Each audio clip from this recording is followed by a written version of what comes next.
তিতাবৰৰ চৰাইপানী নদীয়ে ধাৰণ কৰিছে ভয়ংকৰ ৰূপ।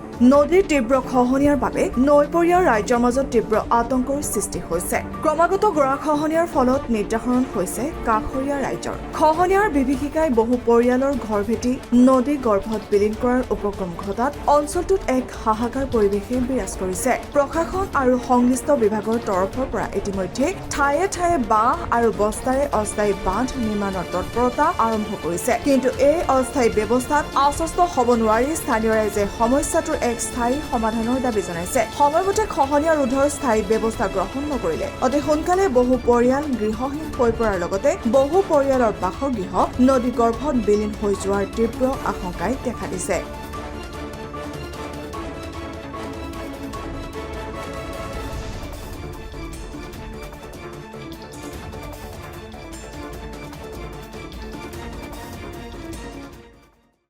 আচলতে আমি প্ৰশাসনক বাৰম্বাৰ এইটোৱেই দাবী জনাই আহিছোঁ যে চৰাইপানী নদীৰ যি গৰাখহনীয়া হৈ আছে ইয়াত পাৰ্মানেণ্ট সলিউশ্যন লাগে, যে স্থায়ী সমাধান লাগে গৰাখহনীয়া ৰোধ কৰিবৰ কাৰণে। কিন্তু প্ৰশাসনে বিগত সময়ত যেনেধৰণে বস্তাত বালি ভৰাই যি গৰাখহনীয়া ৰোধ কৰিবলৈ লৈছিলে, যি বাঁহৰ গোজ দি গৰাখহনীয়া ৰোধ কৰিবলৈ গৈছিলে, সেই গৰাখহনীয়া ৰোধৰ যি কাম সি অথলে গৈছে এতিয়া বৰ্তমান। গতিকে আমি এই চৰাইপানী নদীৰ যি গৰাখহনীয়া, এই গৰাখহনীয়া পাৰ্মানেণ্ট সলিউশ্যন বিচাৰিছোঁ। ৰাইজে পাৰ্মানেণ্ট সলিউশ্যন বিচাৰিছে, যিহেতু ৰাতি মানুহে শুব নোৱাৰা হৈছে। বৰ্তমান চোতাললৈকে নৈৰ যিটো গৰা, সেই নৈৰ গৰাখহনীয়া হৈ গৈছে। এই 17টা পৰিয়াল আছে, ৰাস্তা শেষ হৈ গৈছে তাত গৰাখহনীয়া হৈ। যদি কেনেবাকৈ 17টা পৰিয়ালৰ ভিতৰত যদি কাৰোবাৰ বেমাৰ হয়, এই বেমাৰৰ কাৰণে কিন্তু এটা এম্বুলেঞ্চ যাব নোৱাৰা হৈছে। তাতে মানুহক বেমাৰ হোৱাৰ পাছত মানুহে কেনেকৈ লৈ আহিব এম্বুলেঞ্চ চেদি, সেইটো কিন্তু মানে এটা ভাবিবলগীয়া বিষয় হৈছে। গতিকে আমি বাৰম্বাৰ প্ৰশাসন তথা অসম চৰকাৰক আমি দাবী জনাইছোঁ যে এই চৰাইপানী নদীৰ যি গৰাখহনীয়া, এই গৰাখহনীয়াৰ পাৰ্মানেণ্ট সলিউশ্যন কৰক। ইয়াতে বল্ডাৰ দি নৈৰ পাৰত আপোনালোকে গৰাখহনীয়া যি ৰোধ কৰিবলৈ যি ব্যৱস্থা, সেই ব্যৱস্থা গ্ৰহণ কৰক।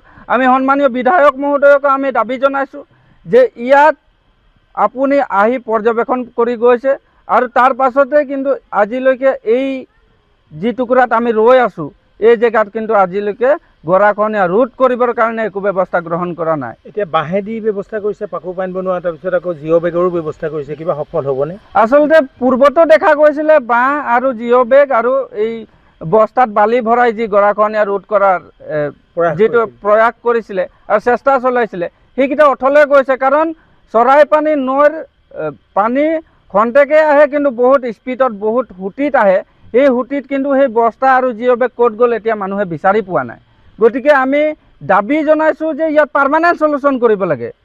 ৰাইজে যিটো মানে সমস্যাৰ সমাধান পাব, সেই তেনেকুৱা ধৰণৰ সলিউশ্যন কৰিব লাগে। যিহেতু বৰ্তমান ৰাইজে শুব নোৱাৰা হৈছে, ৰাইজে কাক ক'লৈ যাব, কি কথা, তেনেকুৱা ধৰণৰ হৈছে। গতিকে আমি পুনৰবাৰ দাবী জনাইছোঁ প্ৰশাসন তথা সন্মানীয় বিধায়ক মহোদয়কো দাবী জনাইছোঁ যে ইয়াত এটা পাৰ্মানেণ্ট সলিউশ্যন হোৱাকৈ, চৰাইপানী নদীৰ গৰাখহনীয়া ৰোধ হোৱাকৈ ইয়াত কিন্তু ব্যৱস্থা গ্ৰহণ কৰিব লাগে। অন্যথা এই ৰাইজ আৰু গাঁওখনে এটা বিপদ হ'ব আৰু শেষ হৈ যোৱাৰ সম্ভাৱনা আছে।